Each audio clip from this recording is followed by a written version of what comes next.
Quand cette petite fille était seule avec son père, elle pleurait toujours en criant « Papa, arrête. J'ai peur et ça fait vraiment mal. Arrête, papa.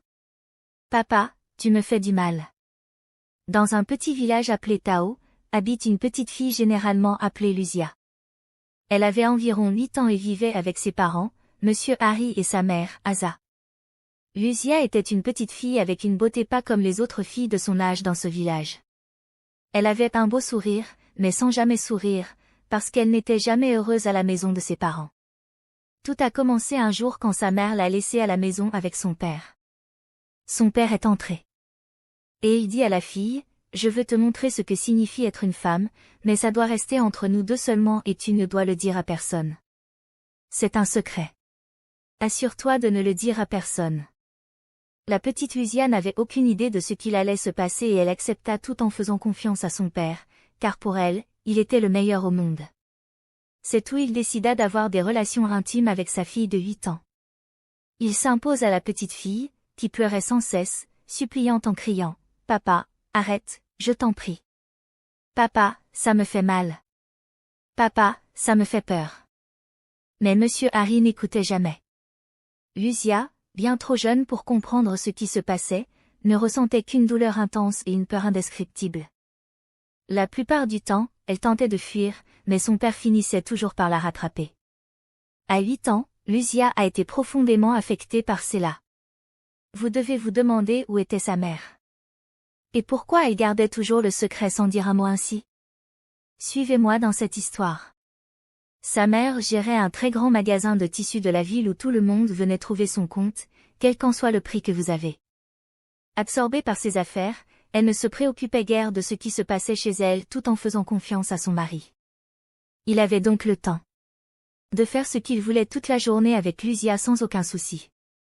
Un jour, sa mère était assise sur la table à manger, tout en finissant ses calculs de la journée, comme d'habitude. Ce qui était pour elle plus important. C'est en ce moment que sa fille s'approche d'elle et lui dit « Maman, pourquoi papa me fait souffrir quand tu n'es pas à la maison ?» La voix de Lucia était fine et tremblante. Mais sa mère n'a ni écouté ni agi sur ce que l'enfant disait, elle avait la tête toujours baissée dans ses préoccupations du magasin.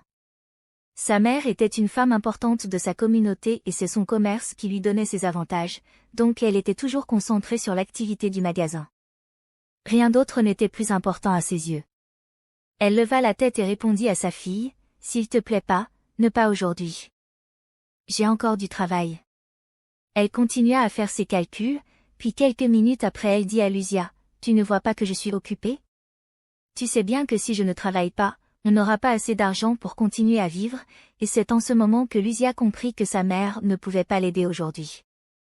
Alors, elle a répondu à sa mère avec une petite voix triste, « Je vais faire mes devoirs. » Et sa mère continua à dire, « Va dans ta chambre. » Arrivée dans la chambre, elle a commencé à pleurer parce qu'elle ne pouvait se confier à personne, même à sa mère qui était censée venir à son aide dans ce moment difficile.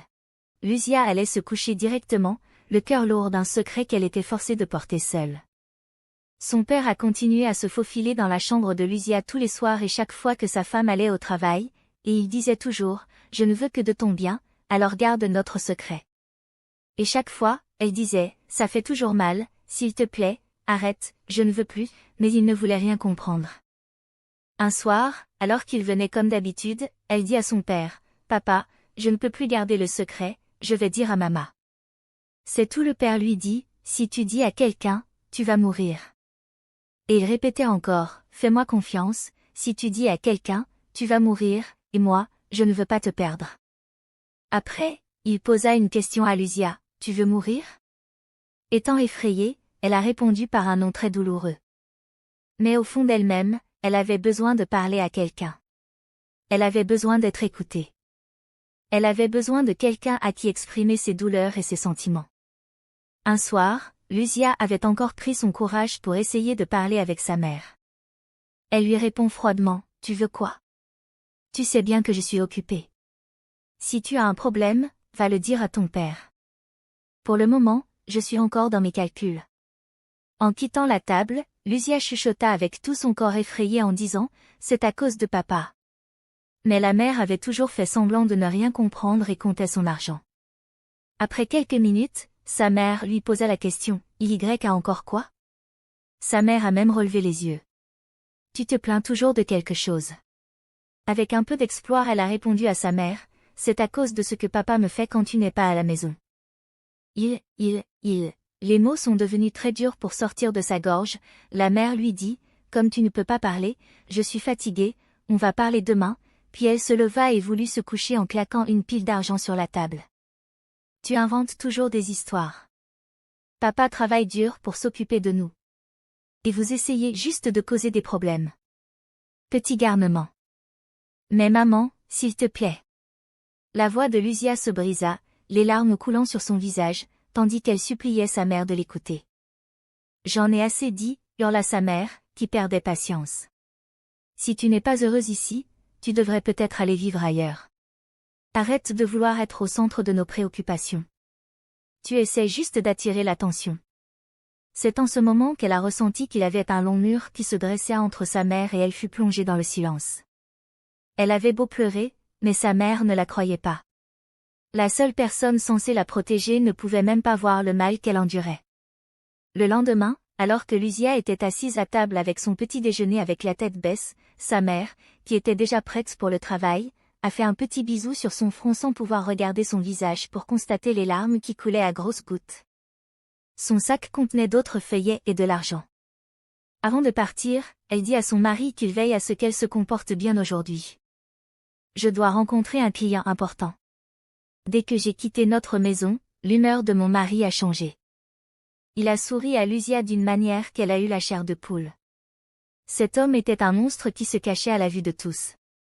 Les semaines ont passé et le même scénario s'est répété. Lucia essaya encore et encore d'en parler à sa mère, mais sa mère était trop occupée par ses affaires. Elle ignorait toujours les appels à l'aide de Lucia, en la qualifiant de dramatique ou de trop sensible. Chaque fois que sa fille essayait de parler, la mère disait des choses comme « Tu ne vois pas à quel point je travaille dur ? Tu as de la chance d'avoir Wabi, mais tu ne le sais pas donc Lucia.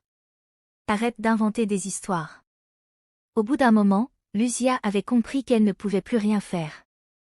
Elle a arrêté d'essayer de parler à sa mère et abandonne l'idée que sa mère allait l'aider. Puis, elle se replia sur elle-même en devenant plus silencieuse.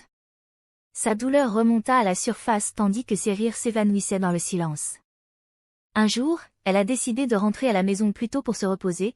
Contre toute attente, la maison était vide et seule la chambre de sa fille était allumée et elle décide en ce moment d'aller jeter un coup d'œil avant d'aller se coucher. Contre toute attente, elle a vu son mari en train d'avoir les rapports intimes avec sa fille de 8 ans. Le monde a commencé à s'écrouler autour d'elle. Elle a crié et repoussé son mari et pris sa fille Lucia dans ses bras. C'est en ce moment qu'elle comprit ce que l'enfant voulait dire au début. Asa a appelé la police et son mari a été emmené. Pour sa défense, il a dit à sa femme, « Tu n'étais jamais disponible pour moi. » Après cette journée, sa mère a décidé de consacrer plus de temps que possible à sa fille et de l'amener dans le centre du village pour une consultation. Pendant qu'elle suivait une consultation, sa mère essaya de faire de son mieux pour que les douleurs que Lucia avait encaissées se libèrent petit à petit de son corps. Sa mère, étant rongée par la culpabilité, a quitté son travail et s'est consacrée à la reconstruction de sa relation avec sa fille. Elle avait compris plus tard que l'argent et le rang social ne pouvaient pas forcément apporter le bonheur dans sa famille. Quant à son mari, le père monstrueux, il a été condamné à la prison à vie et a passé le reste de sa vie en prison. La morale de cette histoire est simple. Il faut toujours écouter ceux qui viennent vous parler de leurs souffrances. En particulier nos enfants. Ignorer leurs appels à l'aide peut conduire à plus de souffrances physiques et mentales. On ne connaît pas toujours ce qu'ils gardent au fond d'eux et à quel moment ils ont l'intention de vous dire. Aucune somme d'argent ou de succès n'est suffisante pour perdre ce que l'on aime. Merci beaucoup d'avoir écouté cette histoire. J'espère que vous avez appris une leçon pour être de bons parents, des parents à l'écoute, pas une mère comme Asa et pas un père comme Mère Harry. Si vous avez aimé notre histoire, n'oubliez pas de cliquer sur le bouton d'abonnement et activer les notifications. Ainsi, lorsque je vais publier d'autres histoires comme celle-ci, vous serez le premier à les recevoir. Et si vous êtes déjà abonné, merci beaucoup d'avoir écouté mes histoires. Je vous donne rendez-vous dans ma prochaine vidéo. Au revoir.